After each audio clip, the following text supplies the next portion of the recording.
हर kilo गवा दे तका है गारी। अब बताव भैया हो बताव भैया,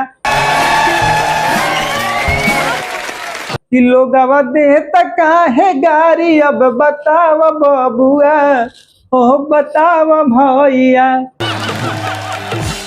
तो नमस्कार प्रणाम, हम जितेंद्र सिंह रउआ सब के टॉपिक कॉमेडी में स्वागत कर रहल बानी। तो भैया तिहरी चल रहा बड़े गणेश जयंती। आई गणेश जयंती पर सब लोग पूरा दुनिया मांग रहल बा धन दौलत, माने बुद्धि ज्ञान विवेक। आ हम जीवन के ऐसा पड़ाव में आ गए बानी भैया कि का कहीं हम गणेश जी से कतनो बुद्धि ज्ञान धन दौलत मांग ली, लेकिन हमरा मिलता का तो खाली तोन, माने तोन बढ़ल जाता, लेकिन भैया बुद्धि ज्ञान हमारा नहीं खे बढ़त। यही की वजह से हमारे घर वाला हमेशा हमरा से नाराज रहता रहे, हमेशा हमरा से खिसियाइल रहता रहे। जब पढ़ाई करे के हमार जब उम्र रहे तो माने समझ ली कि कोरोना आ गई, तो कैसे पढ़ी, एक वजह से पढ़ाई ना पढ़नी। आ जब ब्याह करे के उम्र भइल, जब ब्याह करे के जब समय आई तो नीला ड्राम फेमस हो गई भैया। ये के डर के मारे ये वजह से हम ब्याह ना कइनी। तब एगो सपना रह गई, तो अब हमारा करोड़पति बने के बाद जब करोड़पति बने के सपना लेके आईनी, तब ड्रीम 11 ऐसा माने सट्टाबाजी लगाए वाला जितना ऐप रही सब बंद हो गई भैया। जीवन के जो सपना रहे चूर चूर हो गई। इतना भैया संघर्ष भरल हमार कहानी बा, इतना हम जीवन में संघर्ष कर रहल बानी, फिर भी हमार घर वाला कहता है कि ससुरा कुछ ना करी। भारत में रहे वाला हर व्यक्ति के अच्छा दिन आ सकेला, लेकिन एक बात जान ली, एगो गुलगप्पा बेचे वाला के अच्छा दिन कबो नहीं खिया सकत। कहीं काहे कि ओकरा के सब लड़की भैये कह के बोलावे ले सब। अच्छा भैया, भारत में अगर लड़की सीधा साधा रहेली सब, भारत के जो लड़की सीधा साधा रही सो, ओकरा के हमनी के गाय कहिला जा, गाय एकदम गाय बिया।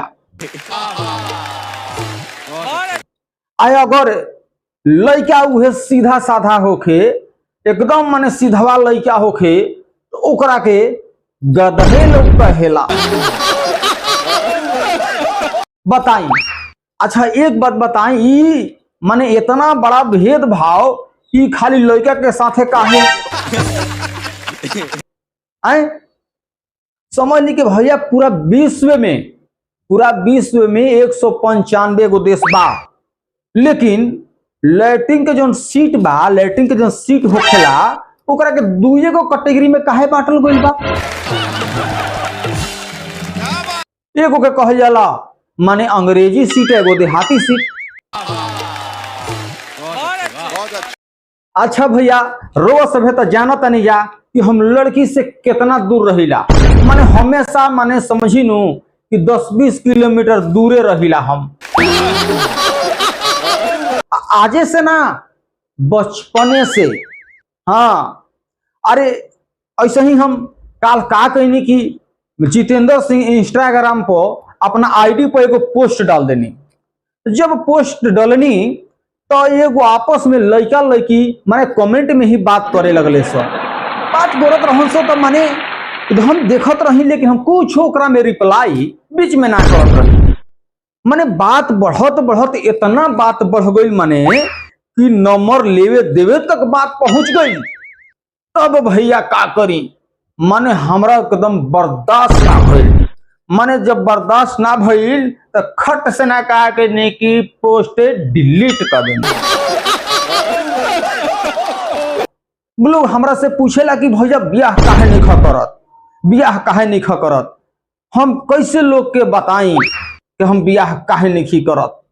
सबसे पहला जान त नुकसान का बा कि माने आजकल के जोन मेहरारू बाड़ी सन त माने मर्द के अपन पल्लू में बांध के माने रख एकरे वजह से माने हम ब्याह नहीं कर। हाँ, अब बात देखी रह गई पल्लू के बांध में के रखे वाला, तो कि यहाँ तक कि अब कौनो आदमी के अब कोई पर विश्वास नहीं रह गई। अब इंसान कोनो इंसान पर मेहरारू पर मर्द के मेहरारू पर भरोसा नहीं रह गई। अरे उतना तो छोड़ी, अभी देखी रहुआ कहीं फास्ट फूड के दुकान पर जाई तो वो जवा जोन बा गिलास बांध के रखल बा पानी पिए वाला, और कचहरी में जाके देखी के नहु कोट कचहरी में तो कुर्सी के बांध के रखल बा। मेडिकल पर जाई अरे वो जब कैंची बांध के रखल बा।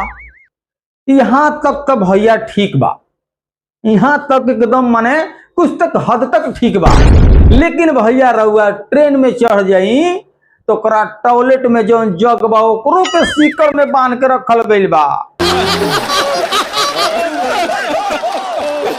अच्छा भाई साहब, माने अगर एगो प्रेमिका होखे, अगर अपन प्रेमिका के दोसर लड़का के साथ विवाह हो जाए तो माने इतना दुख होला, इतना दुख हुई, इतना दुख हुई कि माने दुख का बताई खत्मे ना हुई। अगर उहे प्रेमिका के शादी अगर तहारा से हो गई, माने अपन प्रेमिका के शादी अगर उहे प्रेमी से हो गई तो उहे दुख भैया जीवन भर ना खत्म हुई। और भैया माने भारत में जितना लोग माने सास लोग बा, तो हम हाथ जोड़ के निहोरा करब, विनती करब आ गुजारिश करब रउआ सभे से कि अपना पतोह के रउआ सभे कम बोली जा, मतलब मत बोली जा, कुछ मत सुनाई जा ना, तो दू चार बात रउआ सभे अपना पतोह के सुनाइला। आ घर में जैसे ही उपतोहिया जाले रउआ सभे के लड़का के 16 गो बात सुने के मिलेला, जाग 20 बात हन दिहन सब। इस रउआ सभे से आग्रह बा, निवेदन बा कि आजकल के पतोह के रउआ सभे नहीं बोली तो रउआ सभे खातिर माने परिवार खातिर बढ़िया रही। तो ई वीडियो रउआ सभे के कैसन लगल कमेंट करके जरूर बताइबिया, और इस चैनल पर रउआ सभे अगर नया होखब तो चैनल के सब्सक्राइब कर लेबिया आ लाइक कर जा, तन मनी शेयर कर देबिया, काहे कि फिर एगो वीडियो रउआ सभे के मजेदार कॉमेडी लेके आवतनी। तब तक जय हिंद।